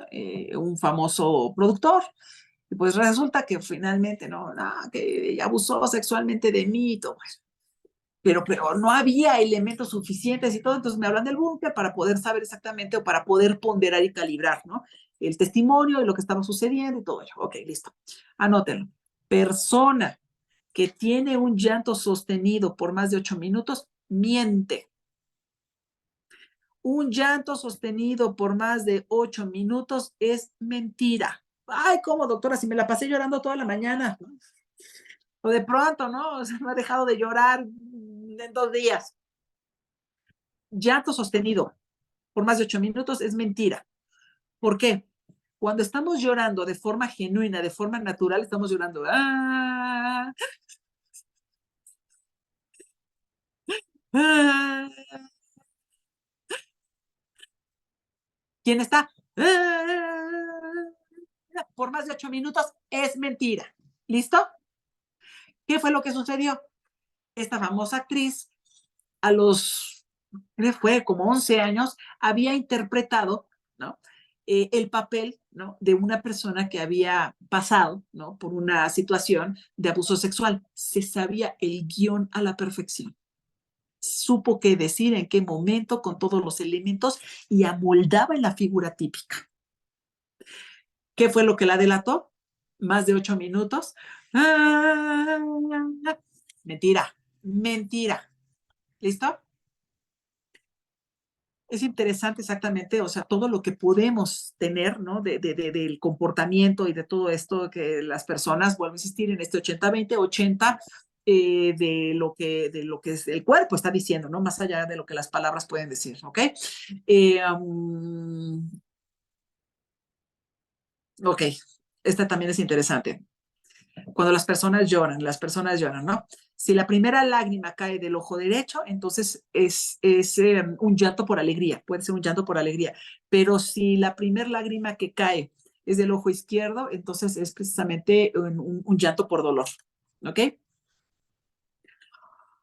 Um, son elementos interesantes, ¿no? Otro elemento que tenemos, esta cuestión precisamente de la barbilla, ¿no? Fíjense, cuando la barbilla, y esto es interesante precisamente cuando estamos en mediación, ¿ok? El tema de la barbilla es interesante y muy importante. Sí, dígame, Olivia, y ahorita voy para la barbilla. Olivia, dígame. Olivia. ¿Tiene su mano levantada, Olivia? Adelante. Ok, Olivia, cuando pueda, abra el micrófono y la escucho. Ya, doctora, perdón, tenía problemas con el micrófono. Buenas noches. Buenas noches. Doctora, nada más una consulta. Cuando la persona mira de frente, o sea, no desvía la mirada, pero sí mira de frente, ¿ahí qué pasa? Se me van a sorprender todos y todas las presentes. ¿Qué nos decían las abuelitas o las mamás, no? Mírame a los Cuando te ojos, dice. estoy hablando, veme a los ojos, no veme a los Sí. ojos, ¿no? Si te estoy hablando bien. Ok. Quien sostiene la mirada, ojo, quien sostiene la mirada es el mejor mentiroso. De forma natural, como les dije, de forma natural en todo momento estamos desviando la mirada hacia los 4 cuadrantes, porque duele, porque lastima, porque obviamente necesito cubrir aquello para que no te note que me está doliendo y todo eso, estoy elaborando, entonces voy a generar la mentira, o ya me acordé, o ya visualicé. Quien sostiene la mirada es exactamente la persona que literalmente está escaneando a la persona que tiene enfrente para poder entonces saber si aquello de lo que está elaborando, si aquello de lo que está mintiendo, le están creyendo. ¿Sí quedó claro? Quien sostiene la mirada es el mejor mentiroso. ¿Por qué? Porque finalmente está viendo si aquello que dice está siendo creído. Cuidado con esas personas. Cuidado con esas personas que tienen la mirada fija porque están escaneando para ver si aquello que se está diciendo se está creyendo. ¿Ok? Bien. Barbilla. Fíjense bien. Es muy importante en este tema, ¿no? De las mesas, ¿no? De conciliación, de cuando estamos escuchando, etc. Ok. Cuando la barbilla está alineada con los hombros, Esto me está dando una pauta de una conversación, de una interacción de par a par, ¿no? En igualdad de comunicación. Si yo, por ejemplo, estuviera hablando con ustedes, estuviera intercambiando ideas con ustedes, y entonces la barbilla la tengo hacia abajo y yo estoy dándoles, pues obviamente, compartir ideas con la barbilla abajo y todo eso, ¿qué es lo que pasa? Estoy completamente en un estado de sumisión, ¿de acuerdo? Cuando la barbilla rebasa la línea de los hombros y al contrario está hacia arriba, entonces imagínense ustedes que yo les estuviera hablando de esta forma para poderles decir cómo es que va la teoría del conflicto. Esto es soberbia, ¿de acuerdo? Y esto puede generar una situación hostil entre las partes. ¿Sí quedó claro? Entonces, para poder tener control de la situación, se eleva un poco la barbilla. Ahí tengo el control. Aquí, de igual a igual. Aquí, sumisión. Aquí, soberbia. Y puede generar hostilidad. ¿Sí quedó claro? ¿Ok? Entonces, si estoy mediando, si estoy conciliando, y entonces las partes empiezan a exacerbarse, genera un poco de control. Un poco de control. No hasta arriba, porque finalmente ahora voy a hostilizar más el ambiente y esto va a acabar muy mal. ¿Ok? Entonces, empiezo, ¿no? Y en esta parte, completamente alinear, escucho, ¿no? Intervengo y todo lo que sabemos hacer en mediación. Bien, si una de las partes empieza a exacerbarse, un poco de control. Si una de las partes empieza precisamente con esta barbilla más hacia arriba, pues obviamente ya está en una connotación de tipo provocativa, ¿no? Queriendo, no sé, imperar el control, el dominio, la territorialidad, en fin, esto es hostil, ¿ok? Esto es soberbia, ¿ok? Y pues obviamente la persona que tiene la barbilla hacia abajo, pues evidentemente es quien está abriendo la puerta, ¿no? Para también seguir siendo atacada, vulnerada y todo eso. Y esto me da precisamente este elemento de la víctima por excelencia, ¿ok? A ver, comparto con ustedes también. Aguarden. Ok.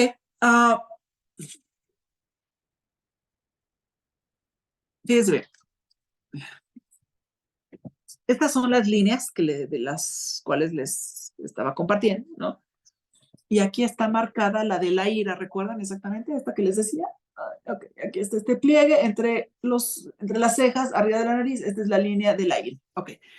¿Cómo puedo darme cuenta entonces si la persona definitivamente me está mintiendo o realmente le pasó lo que dice que le pasó, ¿no? Ok. Observen bien. Ok, estas líneas que están aquí entre las cejas, tenemos unas paralelas y tenemos unos como paréntesis. ¿Ya observaron? Bien. Las líneas paralelas, las líneas rectas, me están hablando de una persona observadora, de una persona detallista, de una persona con minucia, ¿no? En lo que ve, en lo que dice, toma cuidado y todo ello, exactamente, hasta en las formas, en lo que va a decir y todo, ¿ok? Entonces, líneas rectas me está hablando del análisis, de la observación, ¿ok? Concentración. Los paréntesis, las líneas curvas, exactamente, son las líneas de la angustia, son las líneas de la víctima. Entonces, para poder saber exactamente quién está mintiendo, exactamente quién está diciendo qué y desde dónde me lo está diciendo, observen esta parte de aquí, esta parte es la que está hablando, esta parte está hablando. Entonces, si empiezan a marcarse las líneas rectas, doctora, una o dos, ¿ok? Rectas. Si son rectas es observación, análisis, está concentrado el sujeto. Pero si encontramos una curvatura, inclusive, o sea, no sé, ahorita no sé, hagan la cara como de angustia, ¿no? O sea, okay, van a ver exactamente cómo se hace un paréntesis. O sea, las líneas ya no son rectas. Si ahorita hacen una cara así de poner atención, ¿no? Observando, están analizando, están concentrados, van a ver exactamente, se hacen de forma recta. Pero si se angustia, está en forma de paréntesis. ¿Ok? Ay, doctora, ¿para dónde? Paréntesis cerrado, paréntesis abierto, no importa. Mientras no es curva, es víctima. Definitivamente le está doliendo, definitivamente tiene angustia, definitivamente tiene dolor. Y entonces, si a ello, que les dije, por lo menos necesito 3 indicios. Entonces, para poderme asegurar que realmente es la víctima, ojo, curvas, barbilla, sumisión, desvío de la mirada hacia abajo y a la izquierda, ahí tenemos 3 indicios y definitivamente sí le pasó lo que dice que le está pasando. ¿Sí quedó claro? ¿Ok? Si de pronto tenemos las líneas rectas y está volteando y la mirada va hacia abajo, a la derecha, pues ahí ya está elaborando, me está mintiendo, me está tratando de convencer porque las tiene rectas y está observando, está poniendo detalle, está concentrado y entonces exactamente esta cuestión de que se le crea, ¿no? Aquello que está elaborando, aquello que está solamente ocultando, tiene exactamente esta otra intención. ¿De acuerdo? ¿Sí? ¿Ok? Bien.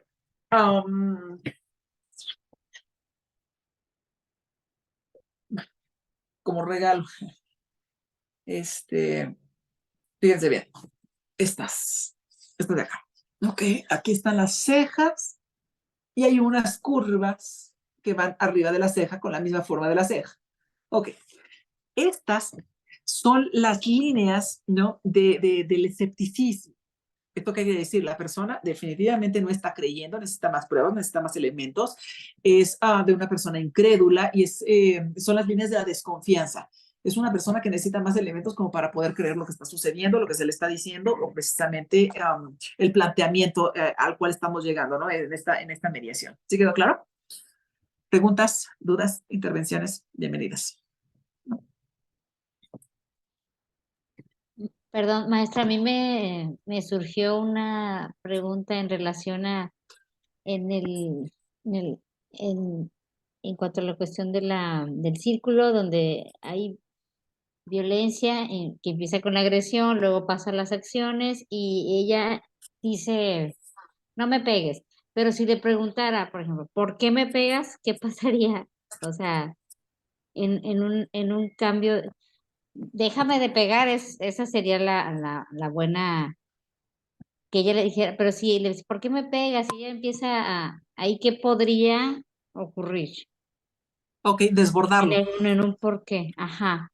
Desbordarlo. Si aún se encuentra el sujeto en una emoción, recordemos exactamente en un emotere, emoción que lo pone en motere, en movimiento, difícilmente nos va a poder dar una respuesta, porque está enojado. Si seguimos insistiendo, pero ¿por qué me pegas? ¿Pero por qué me pegas? Y todo eso, evidentemente el sujeto va a rebasar esa línea fronteriza entre el consciente y el inconsciente. Y entonces, ¿qué es lo que se va a materializar? Exactamente esos abstractos, esas representaciones que hay en el imaginario. Y seguramente es ahí donde cualquier objeto puede convertirse como arma y entonces ahí podemos empezar a ver la manifestación donde en el objeto empieza a depositarse la intención que tiene para con el sujeto y finalmente termina detonándose, ¿no? Contra el sujeto. Si seguimos insistiendo, seguramente vamos a pasar de un estado emocional a un estadio exacerbado y entonces definitivamente ya no hay procesos cognitivos superiores en función y entonces dentro de la teoría del conflicto ahí nos dice que definitivamente llegamos al punto más álgido que es la crisis y entonces está ahí donde aparece la violencia, no hay forma de regresar. Hay puntos de no retorno. Okay. ¿Qué es lo idóneo? Una vez que pase el evento, que pase el suceso, donde pueda tener claridad de pensamiento, ¿no? Porque no está rebasado, porque no está desbordado el sujeto, entonces ahora sí, poder tener una conversación con un estado superior de conciencia. ¿Listo? Ya Sería más exactamente lo idóneo. tranquilizado las cosas, ya más, cuando haya más calma, pues ya, no tener las emociones al límite, pues. Exactamente. Tener las emociones al límite es llegar a ese borderline, a esa línea fronteriza. Entonces, tener una emoción al límite es the borderline. es de lo que se llama precisamente una persona border. Una persona exactamente que se encuentra en el límite emocional es exactamente eso. O sea, esta línea, y entonces una vez que se cruza esta frontera, no hay análisis, síntesis, deducción, inducción, correlación, inferencia, correspondencia, no hay forma, no hay ni cómo poder hacer o llegar a tener un diálogo y todo. Vuelvo a insistir, si no hay procesos cognitivos superiores exactamente en ese estadio, por más que le pongamos 2 peras, 2 manzanas y todo eso, no hay forma de concretar precisamente por procesos cognitivos. No hay. Vuelvo a insistir, se suprimen esas funciones y lo único que se detona prácticamente es materializar en un hecho concreto aquello que estaba ya en el imaginario.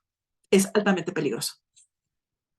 Se necesita obviamente de técnicas, ¿no? De poder controlar y de contención, ¿de acuerdo? Si se dominan y todo eso, adelante. Y si no, definitivamente cesar. ¿Por qué? Porque si se sigue insistiendo y todo eso, entonces ahora sí se genera el acto violento. Gracias, maestra. ¿Ok? ¿Alguna otra pregunta? ¿Duda? Ok, vamos bien. Entonces, el estar compartiendo, el estar conviviendo, ¿no? Dentro de lo social, pues evidentemente es ahí una mina abundante de conflictos, ¿no? Donde la fuente más abundante de molestia termina siendo los demás o alguien más, ¿de acuerdo? Pregunta. Si estamos hablando de conflictos, ¿no? Y estamos exactamente en la teoría del conflicto, ¿por qué un problema sigue siendo problema? Pregunta. ¿Por qué un problema sigue siendo problema? Pregunta.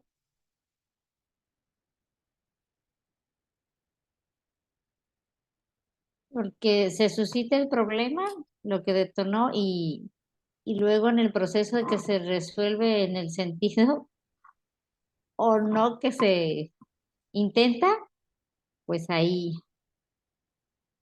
pues sigue siendo problema, pues, cuando no, se intenta solucionar y al final estás en esa inquietud de si se va o no a resolver. Ok. Pero ¿por qué sigue siendo problema el problema?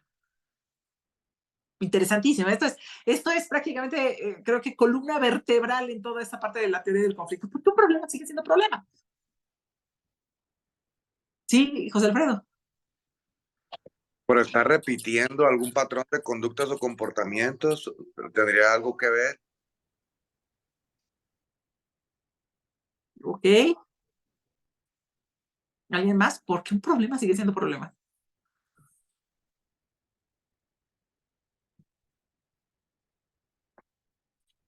¿Mm?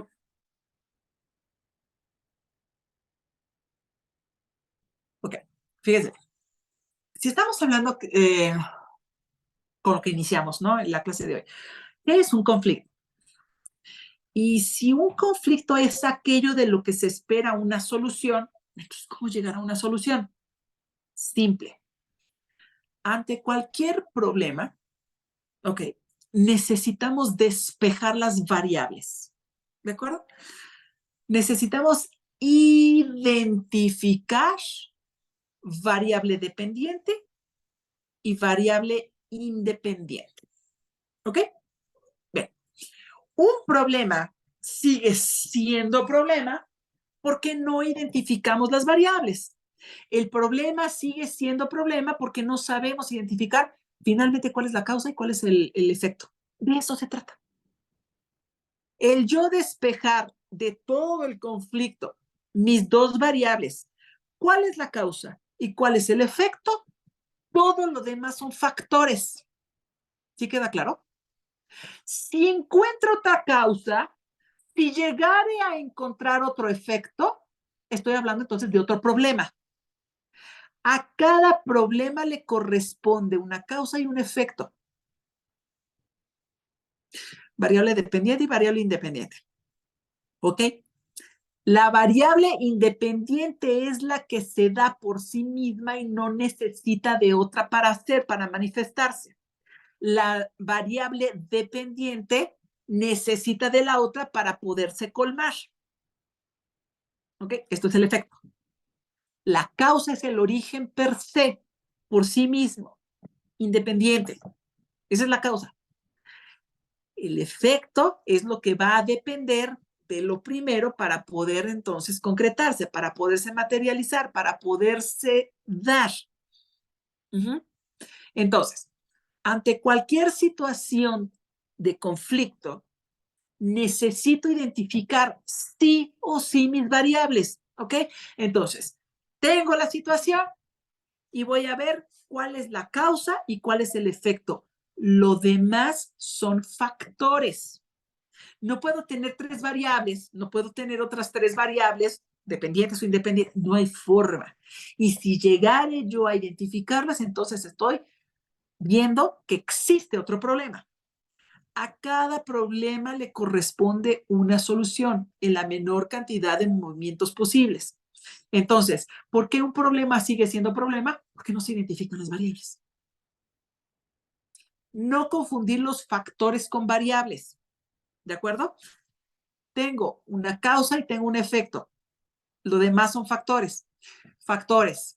Edad, género, de situación o nivel económico, nivel educativo, académico, ¿no? Esos son factores, ¿ok? Que intervienen entre la causa y el efecto, sí, pero no son la causa ni el efecto per se. ¿Sí quedó claro? Entonces, ahora sí, si yo llego a preguntar, ¿por qué un problema sigue siendo problema? Pregunta. Pues porque no se ha identificado la causa y efecto real. Y en mediación pasa mucho, de repente, es de cuenta que estamos ahí y estamos viendo opciones de respuesta y ninguna le satisface. Entonces dices, a ver, o sea, le están dando opciones hasta que le están beneficiando y las está negando, y entonces ahí de repente, si no las, o sea, de repente haces un cálculo y dices, ¿qué realmente es lo que está buscando, no? No, pues la verdad es, o sea, ya como que tú te das cuenta que hay algo más, o sea, que no es lógico, que no está aceptando tantas opciones para resolver, ¿no? Entonces ya como que en el caucus y todo, pues es más emocional en una cuestión de dinero, ¿no? Que me debía tanto y que se la voy a pagar así, ¿no? Y ves como que no quiere llegar a una, dices, no, pues que hay una realidad. No, es que hay una cuestión emocional de antes del proceso, ¿no? Que era la causa real, o sea, no a mí yo lo que quiero es que me pida perdón, o sea, ¿no? Más que nada, o porque ese dinero fue para, no sé, me lo pidió de otra manera, no es tanto el que le pague, la forma en que le pague, sino lo que como tú dices ahorita, doctora, la causa es lo que él trae atrás. Y entonces muchas veces si no lo alcanzamos a identificar, por eso sí nos sirven muchísimo los caucus, cuando ya ves, ¿por qué la gente está tan cerrada y no quiere llegar a un acuerdo y hay opciones y todas las opciones que le da la otra parte las niega, las niega, las niega? Algo hay atrás que no estamos resolviendo, ¿no? Que es mi variable, exactamente, la variable independiente. O sea, ¿cuál es la causa? Entonces, puedo ofertarle, puedo poner sobre la mesa una cantidad N de soluciones posibles, ¿no? Alternas, pero ninguna le satisface porque no estamos identificando exactamente el origen, la causa. Podemos visualizar el efecto y entonces, y con factores, pero poder llegar a encontrar exactamente ese punto es vital. Y ahorita usted, Mons, va a decir algo a lo que nos enfrentamos una y otra vez. Es que.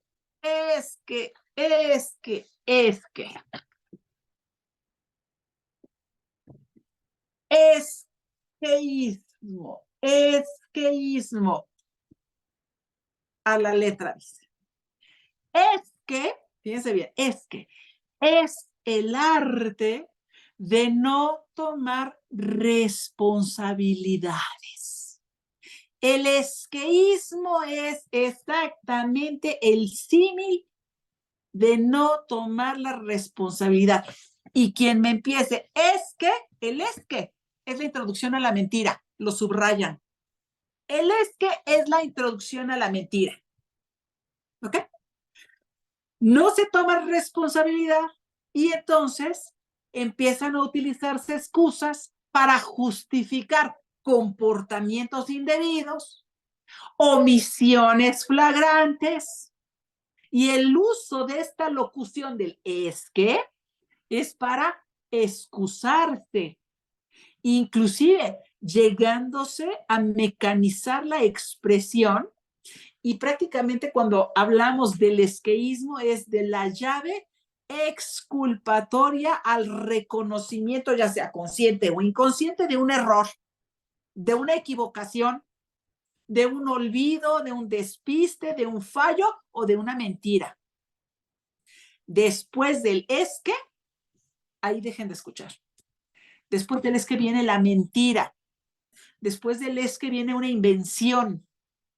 Después del es que viene aquello que se va a elaborar. Y ahí vamos otra vez con los indicios. Es que, y observen para dónde se desvía la mirada. Es que, y seguramente se va a ir hacia la derecha y hacia abajo. Y seguramente va a empezar a articular todo este movimiento recto. ¿Por qué? Porque va a necesitar mucha concentración para que sea creída la invención. Cuando oigan, es que ya está inventando, ya está elaborando y ahí les presento la mentira. ¿Ok? Entonces, el esqueísmo es la excusa, ¿no? Motivo, pretexto que se invoca para eludir una obligación o disculpar una omisión que se sustenta en un motivo insuficiente o poco real. ¿Ok? Entonces, cuando se da una explicación del por qué se ha hecho algo, por qué se ha dejado de hacer algo, se trata de ofrecer un argumento creíble, y lo subrayan. El esqueísmo y sigue en algo que está elaborando como un argumento creíble, ¿ok? Pudiendo resultar así, pudiendo resultar increíble para quien lo da, pero no para quien lo recibe. ¿De acuerdo? Entonces, hay algunas veces, algunas ocasiones, que quien está ofreciendo la explicación o quien está ofreciendo la justificación sabe que miente, pero puede generar duda en quien lo recibe. Entonces, una explicación se convierte en una excusa cuando es una mentira o cuando no hay consistencia. ¿De acuerdo? Entonces, el esqueísmo es, así se lo aprenden, la antesala de la mentira, y se utiliza como reacción que impide pensar, impide reconocer e impide actuar con una responsabilidad, porque siempre hay un interés oculto, hay razones que se están escondiendo, inclusive hasta hay incompetencia, hay cobardía, hay olvido o la intención del engaño. Mucho de lo que estamos hablando, mucho de lo que estamos estudiando y de lo que seguiremos estudiando en las clases posteriores, pues obviamente está vertido en esta obra. Esta obra es de mi autoría, se llama Te leo entre líneas. Saber leer lo que las palabras no dicen. Si alguien en algún momento está interesado, ¿no?, en adquirir la obra, con muchísimo gusto me manda un WhatsApp y yo con muchísimo gusto les hago una dedicatoria especial y se los mando al domicilio que ustedes así me lleguen a compartir, ¿de acuerdo? Entonces, pues es así como definitivamente, bueno, a mí me complace realmente el compartir ideas, el escucharles, estar en esta dinámica, en esta interacción, que pues definitivamente sigue sumando, ¿no?, a todo lo que hacemos y cómo lo hacemos, y entender mucho, ¿no?, el origen, la base, exactamente las raíces de por qué la gente se sigue comportando de la forma que lo hace, ¿no? ¿Por qué la gente oculta? ¿Por qué la gente engaña? Y entonces de pronto igual, ¿no?, como compartíamos, ¿no?, que lo único que quería era que me pidiera perdón, ya, o sea, lo único que quería era exactamente escuchar esa parte, ¿no?, que me pidiera perdón, ¿no? Entonces vamos viendo, ¿no?, que en esta interacción, pues obviamente hay contraposición, ¿no?, de intereses o de necesidades. Vamos a estar viendo precisamente también la pirámide de las necesidades básicas, ¿no?, de Abraham Maslow en la siguiente clase y todo eso, para poder entender entonces exactamente qué no se satisface y entonces qué genera esta cuestión de incomodidad, de malentendido, y entonces esta circunstancia es precisamente, ¿no?, lo que ya nos va llevando en esta creciente en la teoría del conflicto, ¿no?, hasta llegar precisamente a una fase 3, que es no hay forma de tener manera, ¿no?, de regresar a una fase anterior, que es la fase 1 o la fase 2, donde todavía podemos exactamente generar la mediación, ¿de acuerdo? Pues muchísimas gracias. Si alguien está interesado, a ver, aquí en el chat les pongo mi WhatsApp. Cualquier pregunta y todo ello, pues evidentemente siempre la tengo abierta la línea 55 20 69 55 20 69 18 60, ¿de acuerdo? 55 20 69 18 60, listo, ya está. Ok. Ahí está el número de contacto. Cualquier situación, pregunta, por supuesto, con muchísimo gusto los atiendo. ¿De acuerdo? Pues ha sido un verdadero placer, un verdadero privilegio el día de hoy estar con ustedes. Pues muchísimas gracias por el favor de su atención y nos vemos la siguiente clase. ¿Listo?